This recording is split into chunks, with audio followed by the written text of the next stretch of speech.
नमस्कार, स्वागत है आपका ज्ञान विज्ञान के इस नए एपिसोड में। मैं हूं आपके साथ ऐश्वर्या कपूर। कहां और कैसे हुई XDR टीबी की उत्पत्ति और नोबेल पुरस्कार 2015 की घोषणा के अलावा आज हम बात करेंगे स्टेम कोशिकाओं के महत्व पर। लेकिन सबसे पहले एक नजर इस हफ्ते की सुर्खियों पर। साल 2015 के फिजिक्स, केमिस्ट्री और फिजियोलॉजी के नोबेल पुरस्कारों की हुई घोषणा। कैसे और कहां से हुई XDR टीबी की शुरुआत? वैज्ञानिकों ने जीनोम सीक्वेंसिंग से लगाया पता। IIT दिल्ली के वैज्ञानिकों की नई तकनीक, कमर दर्द और पीठ दर्द से मरीजों को मिलेगी राहत। और खोज खबर में आज चर्चा का विषय है स्टेम सेल और चिकित्सा के क्षेत्र में इसका उपयोग और महत्व। और अब खबरें विस्तार से। विश्व के सर्वोच्च नोबेल पुरस्कारों के लिए भौतिकी, रसायन और चिकित्सा विज्ञान के क्षेत्र के पुरस्कारों की घोषणा कर दी गई है। हर साल ये पुरस्कार विश्व के उन वैज्ञानिकों को दिया जाता है जिन्होंने विज्ञान के क्षेत्र में अद्वितीय योगदान दिए हों। डायनामाइट की खोज करने वाले वैज्ञानिक अल्फ्रेड नोबेल की याद में ये पुरस्कार साल 1901 से दिए जा रहे हैं। आइए जानते हैं इस साल विश्व के कौन कौन से वैज्ञानिक इस पुरस्कार से सम्मानित हुए। नोबेल पुरस्कार विज्ञान के क्षेत्र में सबसे प्रतिष्ठित पुरस्कार हैं।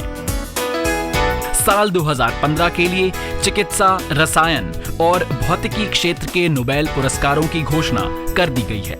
इस साल चिकित्सा के क्षेत्र में ये पुरस्कार विलियम सी कैंपबेल, सतोशी ओमूरा और यूयू तो को संयुक्त रूप से दिया गया। पुरस्कार की घोषणा स्टॉकहोम में चिकित्सा पर नोबेल कमेटी के सचिव अर्बन लिंडाल ने की। एक तरफ जहां न्यू जर्सी के मैडिसन में स्थित ड्रू यूनिवर्सिटी के फेलो रिसर्चर डॉक्टर कैंपबेल और जापान की कितासातो यूनिवर्सिटी के प्रोफेसर डॉक्टर ओमूरा को ये पुरस्कार राउंडवर्म पैरासाइट्स से होने वाले संक्रमणों के खिलाफ नई उपचार पद्धति विकसित करने के लिए दिया गया है। वहीं China academy of traditional Chinese medicine की प्रमुख प्रोफेसर डॉक्टर यूयू तू को मलेरिया के उपचार में कारगर दवा आर्टेमिसाइनिन की खोज के लिए चिकित्सा के नोबेल पुरस्कार से सम्मानित किया गया। फिजिक्स क्षेत्र में दो वैज्ञानिकों को संयुक्त रूप से 2015 के नोबेल पुरस्कार से सम्मानित किया गया। साल 2015 के लिए जापान यूनिवर्सिटी ऑफ टोक्यो के ताकाकी काजिता और क्वींस यूनिवर्सिटी कनाडा के आर्थर बी मैकडॉनल्ड को संयुक्त रूप से फिजिक्स के नोबेल पुरस्कार से नवाजा गया। इन्हें ये पुरस्कार इनकी न्यूट्रिनो ऑसिलेशंस की खोज के लिए दिया गया है। इनकी ये खोज साबित करती है कि न्यूट्रिनो के पास द्रव्यमान होता है। ताकाकी की खोज बताती है कि वायुमंडल में मौजूद न्यूट्रिनो धरती तक पहुंचने से पहले अपनी पहचान बदल लेते हैं। उधर मैकडॉनल्ड के नेतृत्व में कनाडा के शोध समूह ने दर्शाया है कि सूर्य से धरती पर आते वक्त न्यूट्रिनो गायब नहीं होते, बल्कि वे किसी और कण में तब्दील हो जाते हैं। इनकी ये शोध ब्रह्मांड के प्रति हमारे दृष्टिकोण के लिए महत्वपूर्ण साबित हो सकती है। वहीं रसायन शास्त्र के लिए 3 वैज्ञानिकों, ब्रिटेन के Francis Crick Institute and Clare Hall laboratory के डॉक्टर टॉमस लिंडाल, अमेरिका के Harvard Hughes Medical Institute and Duke University School of Medicine के पॉल मॉडरिश व यूनिवर्सिटी ऑफ नॉर्थ कैरोलिना के डॉक्टर अजीज सैंकर को DNA की मरम्मत पर अध्ययन के लिए साल 2015 के नोबेल पुरस्कार से सम्मानित किया जाएगा। ये घोषणा रॉयल स्वीडिश अकेडमी द्वारा की गई है।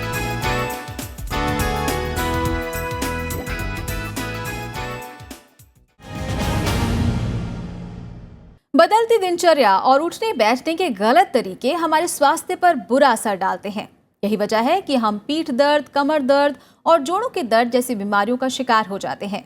इसी समस्या को ध्यान में रखते हुए IIT दिल्ली के वैज्ञानिक सौरभ घोष और उनके दल ने टेक्सटाइल फाइबर सिल्क का इस्तेमाल करते हुए 2 नई तकनीकें विकसित की हैं, जिनके द्वारा इंटरवर्टेब्रल डिस्क डीजेनरेशन को ठीक किया जा सकेगा।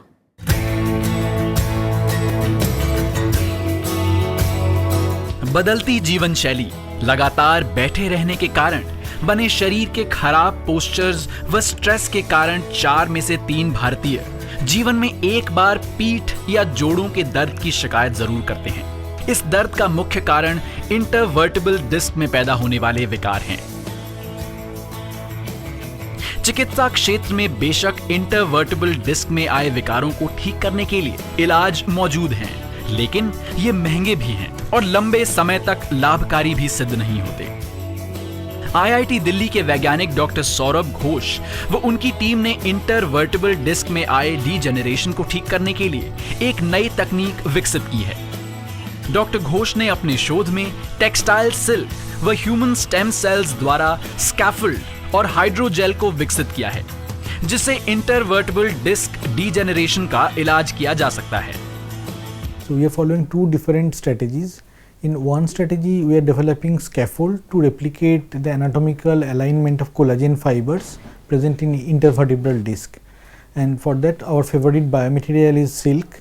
We are first studying the alignment of collagen fibers present in intervertebral disc of our spinal joint, and then we are wrapping silk fibers in a similar manner to replicate the crisscross pattern of collagen fiber present in intervertebral disc. In our second approach, we are trying to develop injectable silk hydrogel, where we are first developing microparticles and encapsulating glycosamine as a drug molecule, and then we are mixing with patient's own stem cells, adipose tissue derived stem cells. Then we are mixing it together in silk hydrogel to develop injectable silk hydrogel. Intervertebral disc में आए विकारों को scaffold की मदद से ठीक करने के लिए एक टिश्यू इंजीनियर्ड डिस्क का निर्माण किया जाता है, जिसे स्कैफोल्ड कहते हैं। स्कैफोल्ड बनाने के लिए सिल्क फाइबर व पीड़ित व्यक्ति के स्टेम सेल को कॉन्ड्रोइटिन सल्फेट के साथ कल्चर किया जाता है। एक बार विकसित हो जाने के बाद स्कैफोल्ड को शरीर के प्रभावित हिस्से में लगा दिया जाता है, जहां ये धीरे धीरे कोशिकाओं को रीजेनरेट करने लगता है। ये शोध ACS Applied Material Interface journal में प्रकाशित हुआ है। Silk is a promising material for tissue engineering applications owing to its superior mechanical properties, its toughness and resilience compared to other polymers available. So as the entire amino acid sequence of silk protein is known, therefore it is easy to chemically decorate it with additional compounds such as diazonium coupling or decorating it with cell adhesion motifs, which can further improve cell compatibility on the surface of silk. Scaffold को शरीर के अंदर लगाने के लिए operation करना पड़ता है। इस प्रक्रिया को सुविधाजनक बनाने के लिए डॉक्टर घोष ने इंजेक्टेबल सिल्क हाइड्रोजेल को भी विकसित किया है। इस प्रक्रिया के तहत हाइड्रोजेल को सीरिंज के जरिए सीधे डीजेनरेटेड इंटरवर्टिबल डिस्क में लगा दिया जाता है। Basically, our system works by the action of glucosamine, a drug that has been earlier used for the treatment of osteoarthritis. We thought of this system to deliver a controlled release of this drug into the degenerated intervertebral disc, so that a slow healing property of this drug can be taken advantage of. So when we put this system into the body of the patient, the drug glucosamine is slowly released from the microspheres that helps in generation of extracellular matrix molecules and helps in the healing of the disc. इस प्रकार शरीर में inject किया गया hydrogel tissue के regeneration में मदद कर IVD के विकारों को ठीक करता है। हाइड्रोजेल को बनाने के लिए ग्लूकोजमीन का प्रयोग किया जाता है। वर्तमान समय में ग्लूकोमीन के द्वारा ऑस्टियोआर्थराइटिस का उपचार होता है। ये रीढ़ की हड्डी में उपस्थित उत्पादन यानी कार्टिलेज प्रोडक्शन में काम आता है। ये शोध बायोमटेरियल्स जर्नल में प्रकाशित हुआ है। अभी तक भले ही इन दिनों तकनीकों के नतीजे सकारात्मक रहे हैं, लेकिन शोधकर्ता अब इनके ट्रायल्स और प्री मेडिकल स्टडीज करने की तैयारी में है।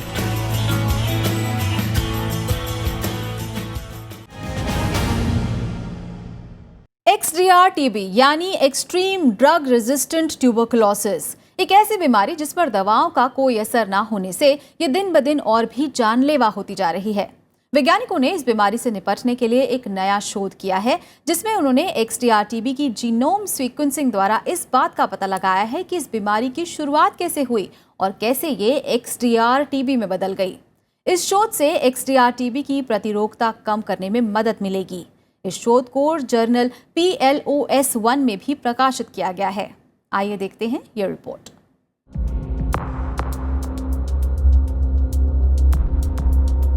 टीबी से हर साल दुनिया में लाखों मौतें होती हैं। पहले मल्टीपल ड्रग रेजिस्टेंट या MDR और फिर एक्सटेंसिवली ड्रग रेजिस्टेंट टीबी या XDR टीबी। टीबी बैक्टीरिया में दवा के लिए प्रतिरोध उत्पन्न होने से मानव जाति के लिए इसका खतरा बढ़ गया है। एक तरफ जहां सारा चिकित्सा जगत इस लाइलाज XDR टीबी के खौफ से घबराया हुआ है, वैज्ञानिकों ने इस घातक किस्म की उत्पत्ति के कारणों को खोज निकाला है। KwaZulu Natal research institute for tuberculosis and HIV, the broad institute of MIT और अमेरिका की हार्वर्ड यूनिवर्सिटी के वैज्ञानिकों द्वारा की गई शोध से पता चला है कि XDR टीबी की शुरुआत 1950 में दक्षिण अफ्रीका के क्वाज़ुलु नताल प्रोविंस में हुई थी। अनुसंधान के लिए वैज्ञानिकों ने XDR टीबी का जीनोम अनुक्रम तैयार किया। इससे पता चला कि टीबी बैक्टीरिया में साल 1957 में दवा प्रतिरोधी गुण उत्पन्न हुए थे। यह वही साल था जब टीबी के इलाज के लिए पहला टीका तैयार हुआ था। शोध से पता चला है कि साल 1980 में हुए परिवर्तनों के कारण साधारण TB bacteria multi drug resistant बना, जो 1990 के मध्य में XDR यानी extensively drug resistant TB bacteria में परिवर्तित हो गया। कीटाणु उन दवाइयों के अगेंस्ट मेटाबॉलिज्म डेवलप कर लेते हैं, तो वो दवाइयाँ काम नहीं कर पाती। वो दवाई ये जो अडेप्ट हो जाता है बैक्टीरिया कीटाणु, उसके कारण यही होता है अगर हम इरेगुलर दवाई लें, जैसे टीबी की दवाई का एक कॉम्बिनेशन में लेना होता है, एक फिक्स डोज होती है जिस डोज पे इफेक्टिव होती है, एंड एक ड्यूरेशन होती है। अगर प्रॉपर ड्यूरेशन ना लें या डोज प्रॉपर ना लें या फ्रीक्वेंसी प्रॉपर ना लें, जैसे हमें डेली डोज लेनी है, हम बीच में मिस कर दें, तो बैक्टीरिया ऑल्टरनेट मेटाबॉलिज्म डेवलप कर लेता है और उस दवाई का उस पर असर नहीं होता है। एटलीस्ट INH और रिफेम्पिसिन से रेजिस्टेंट हो गया है तो हम उसको MDR कह देते हैं। अगर MDR ग्रुप जैसे INH और रेजिस्टेंस से और रिफेम्पिसिन से रेजिस्टेंट है, फिर इंजेक्टेबल ड्रग से भी हो जाए या फ्लोरोकेमिकल से, हम फिर उसको XDR टीबी कह देते हैं। ये भी पता चला है कि एंटीबायोटिक आइजोनियाजिड वो पहली दवा है जिसके खिलाफ टीबी बैक्टीरिया की सभी किस्मों में प्रतिरोध विकसित हुआ था। XDR के विकास की दिशा में ये एक महत्वपूर्ण कदम था। ट्यूगेला फेरी XDR स्ट्रेन के विकास की कड़ियां जोड़ने में लगे वैज्ञानिकों को बैक्टीरिया की वो तमाम किस्में भी मिली जो इस प्रक्रिया के दौरान स्वतंत्र रूप से विकसित हो रही थीं। अब तक माना जाता था कि दक्षिण अफ्रीका में XDR टीबी की समस्या का मुख्य कारण टीबी नियंत्रण कार्यक्रमों की विफलताएं और HIV का प्रसार है, लेकिन PLOS मेडिसिन जर्नल में प्रकाशित अध्ययन ने इन अनुमानों को गलत साबित कर दिया। शोध से पता चला बैक्टीरिया का प्रतिरोध असल में टीबी के उपचार के लिए बने पहले एंटीबायोटिक के साथ ही शुरू हो गया था। एक बार प्रतिरोध विकसित कर लेने के बाद इस बैक्टीरिया पर किसी दवा का कोई असर नहीं होता।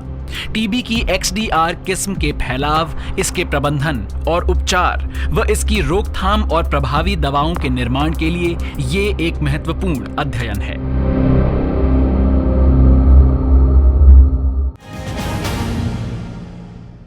और यहाँ रुकते हैं एक छोटे से ब्रेक के लिए, जल्द लौटेंगे वापस। देखते रहिए ज्ञान विज्ञान।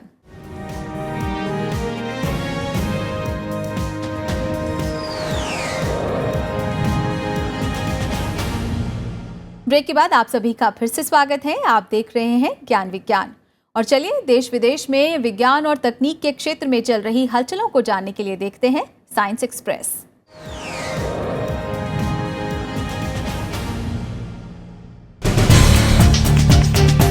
जल्द ही भारत अंतरिक्ष रेडार प्रौद्योगिकी विकसित करने वाले देशों की लीग में शामिल हो जाएगा।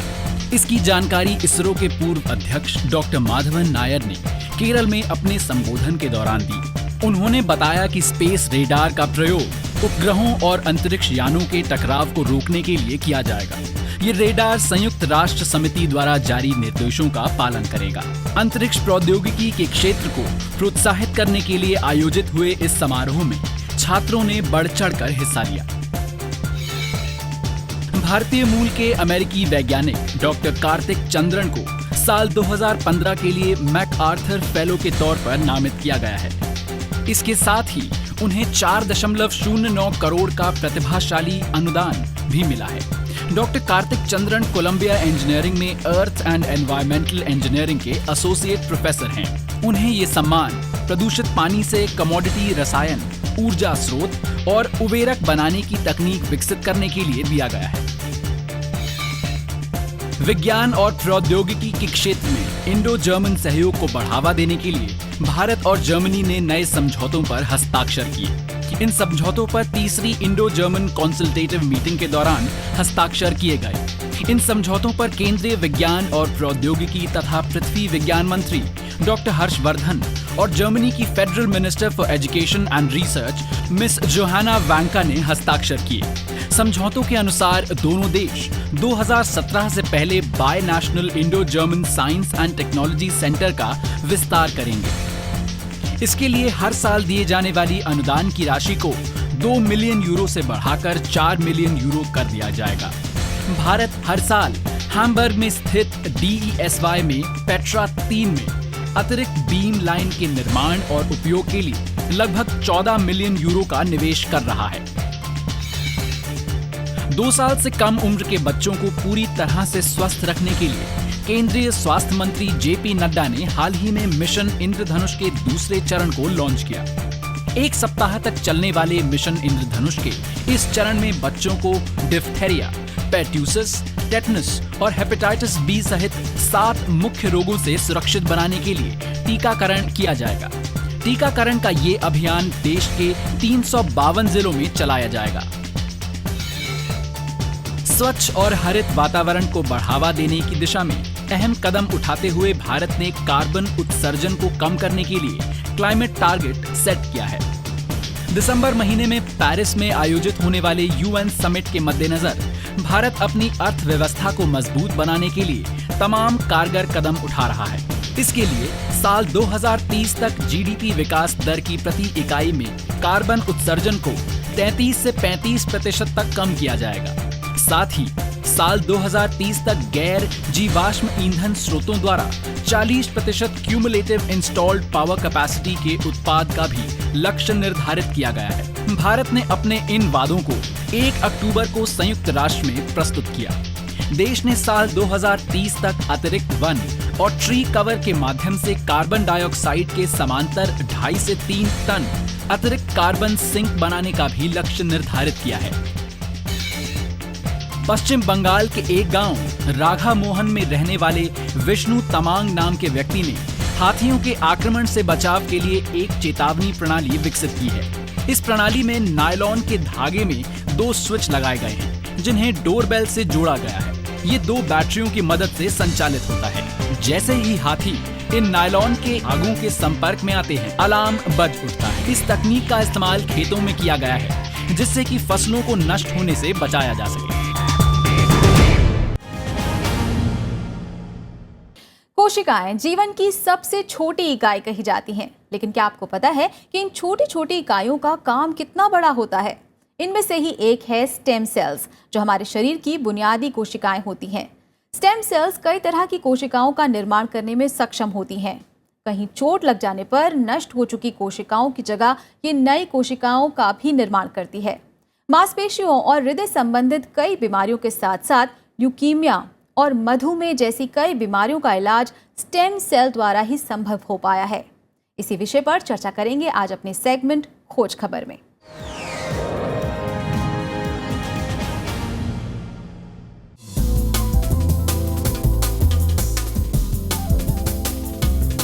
मानव शरीर की संरचना काफी जटिल है। सिर से लेकर पांव तक हमारे शरीर में अनेक अंग प्रणालियां काम करती हैं। इन प्रणालियों का निर्माण विभिन्न प्रकार की कोशिकाओं से होता है।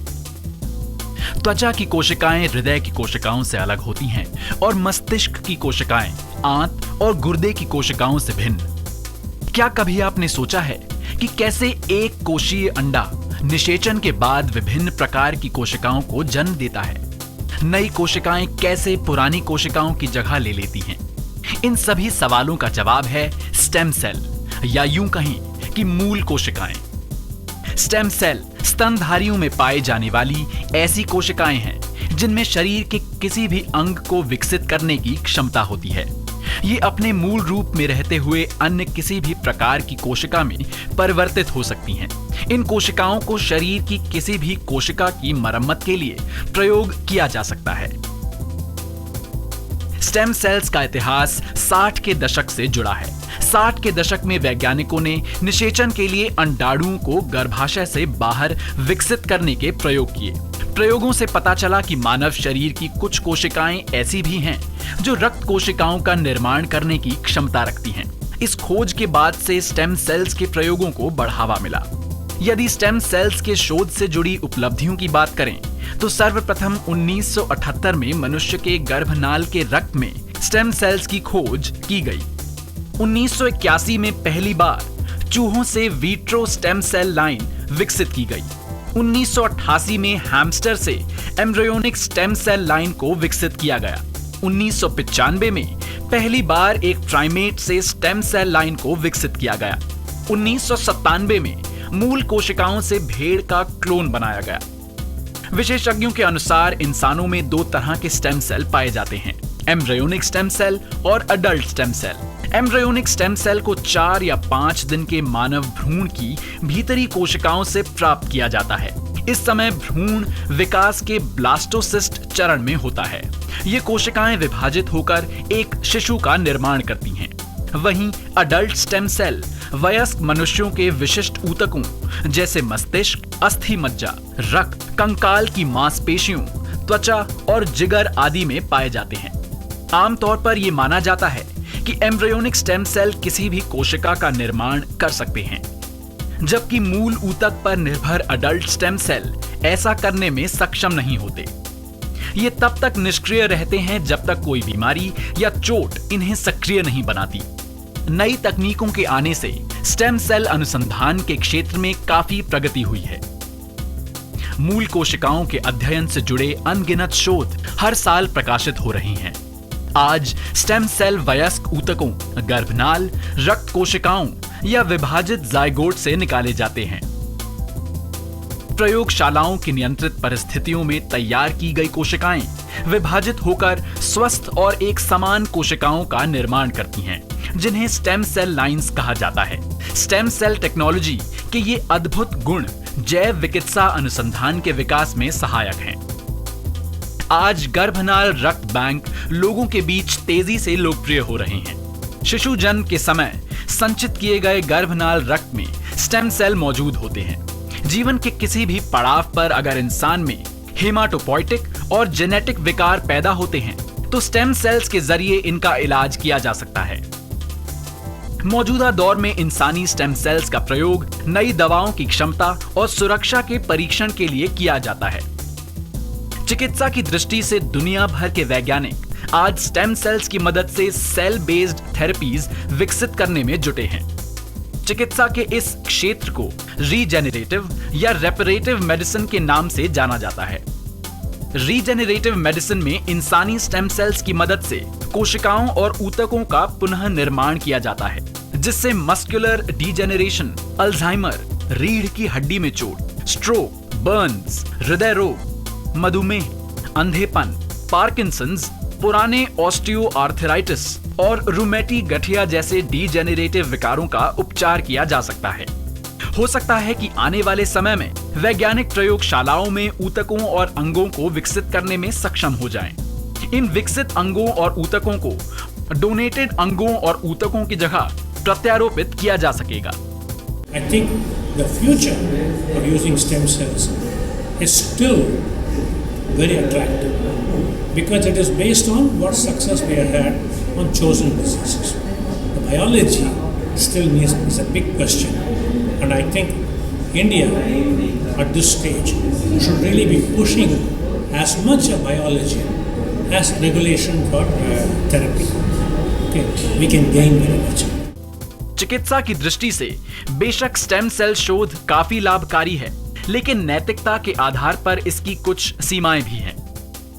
एक तरफ जहां भ्रूण से स्टेम कोशिकाओं की निकासी को अनैतिक माना जाता है, वहीं स्टेम सेल थेरेपी में इम्यूनो सप्रेशन की आवश्यकता होती है अगर वो कोशिकाएं अलग अलग व्यक्तियों से ली गई हों।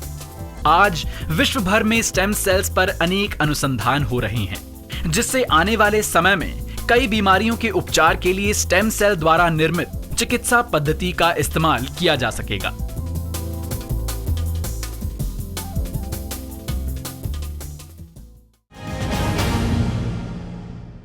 ज्ञान विज्ञान की ये कड़ी आपको कैसी लगी, आप हमें ज़रूर बताएं। आप अपना फीडबैक और सुझाव हमें ईमेल कर सकते हैं। हमारा ईमेल एड्रेस है news@vigyanprasar.gov.in। आप अपनी राय हमें डाक के जरिए भी भेज सकते हैं। हमारा पता है विज्ञान प्रसार, C24, कुतुब इंस्टीट्यूशनल एरिया, नई दिल्ली 110016। तो आज के लिए बस इतना ही। विज्ञान और तकनीक की ताज़ा हलचलों के साथ अगले हफ्ते एक बार फिर होंगे हाजिर, इसी वक्त इसी चैनल पर। देखते रहिए राज्यसभा टीवी। नमस्कार।